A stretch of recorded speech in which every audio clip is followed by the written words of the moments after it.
সবাইকে জানাই আজকে শনিবারের শুভ দুপুর। তো তোমরা আমার আইলশা ভিডিওর মধ্যে স্বাগতম জানাই। আজকে যেহেতু শনিবার, তার লেগে আমরা আজকে তৈরি করলাম নিরামিষ রান্নাবান্না, কারকল ভাজি, ডাল, বুটের ডাল, ভাত, তার সাথে আসলো সয়াবিনের তরকারি।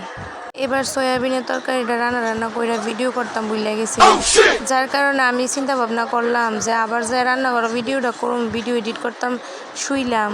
তার লাগে আইরে কইলাম আমার একটা সয়াবিনের ভিডিও তৈরি করে দাও। তো আমার একটা সয়াবিনের ভিডিও তৈরি করে দিছে।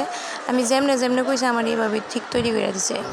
আমি আজকে এইরকম সয়াবিন, ছোট ছোট সয়াবিন, তারপর পনির, ক্যাপসিকাম সব কিছু দিয়ে রান্না করলাম, সেমভাবেই আমার দিয়ে দিল। তো আমার মা বাবুর যে একজন স্পেশাল নারায়ণ, তাই নিয়ে আবার পনির ভালো ফানা, যার লেগে আমার মাথার মধ্যে একটা আইলসা বুদ্ধি দিচ্ছে, পনির সয়াবিন এক লগে দিলাম, তাই নিয়ে দিলাম সয়াবিন। একবার সয়াবিন রান্না করুম, আরেকবার পনির রান্না করুম। আমি আবার আলিশা তো রান্না বান্না আমার দ্বারা হতো না, যা করুম একবারে করুম। এর লেগে আমার আইলসা মাথা আইলসা বুদ্ধি হয়েছে, আমি এটা তৈরি করলাম।